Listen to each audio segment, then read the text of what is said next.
सुमनसवन्दित सुन्दरि माधवि चन्द्र सहोदरि हेममये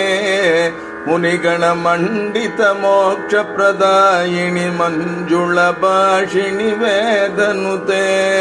पंकजवासिनि देवसुपूजित सद्गुणवर्षिणि शान्तियुते जय जय हे मधुसूदन कामिनि आदिलक्ष्मी सदा पालय माम् अयि कलिकल्मषनाशिनि कामिनि वैदिकरूपिणि वेदमये क्षीरसमुद्भव मङ्गलरूपिणि मन्त्रनिवासिनि मन्त्रनुते मङ्गलदायिनि अम्बुजवासिनि देवगणाश्रितपादयुते जय जय हे मधुसूदन कामिनि धान्यलक्ष्मी सदा पालय माम् जय वरवर्णिनि वैष्णवि भार्गवि मन्त्रस्वरूपिणि मन्त्रमये सुरगणपूजित शीघ्रफलप्रद ज्ञानविकासिनि शास्त्रनुते भवभयहारिणि पापविमोचनि साधुजनाश्रितपादयुते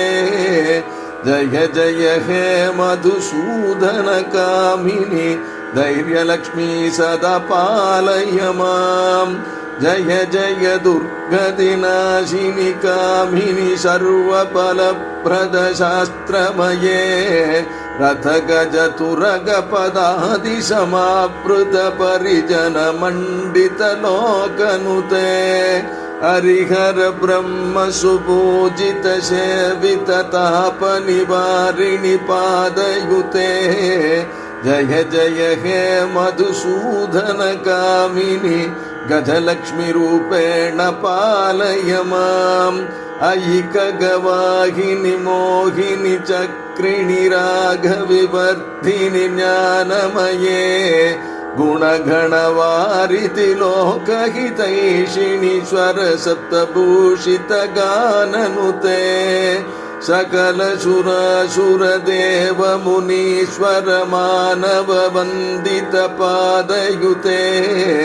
जय जय हे मधुसूदन कामिनि सन्तानलक्ष्मी त्वं पालय माम् जय कमलासनि सद्गतिदायिनि ज्ञानविकासिनि गानमये अनुदिनमर्चित कुङ्कुमधूसरभूषित वासित वाद्यनुते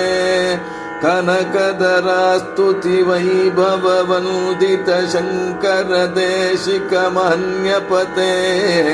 जय जय हे मधुसूदन कामिनि विजयलक्ष्मी सदा पालय माम् प्रणत सुरेश्वरि भारति वार्गवि शोक विनाशिनि रत्नमये मणिमय भूषित कर्ण विभूषण शान्ति समावृत हास्यमुखे नवनिधिदायिनि कलिमलहारिणि कामित फलप्रद हस्तयुते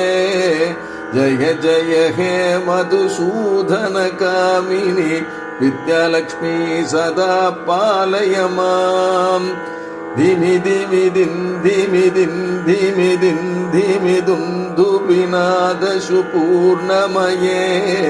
गुम गुम गुं गुम गुं गुम गुं गुम शङ्खनिनाद सुवाद्यनुते वेद पुराणेतिहास सुपूजित वैदिक मार्ग प्रदर्शयुते जय जय हे मधुसूदन कामिनि धनलक्ष्मी रूपेण पालय माम् जय जय हे मधुसूदन कामिनि महालक्ष्मी रूपेण पालय माम्।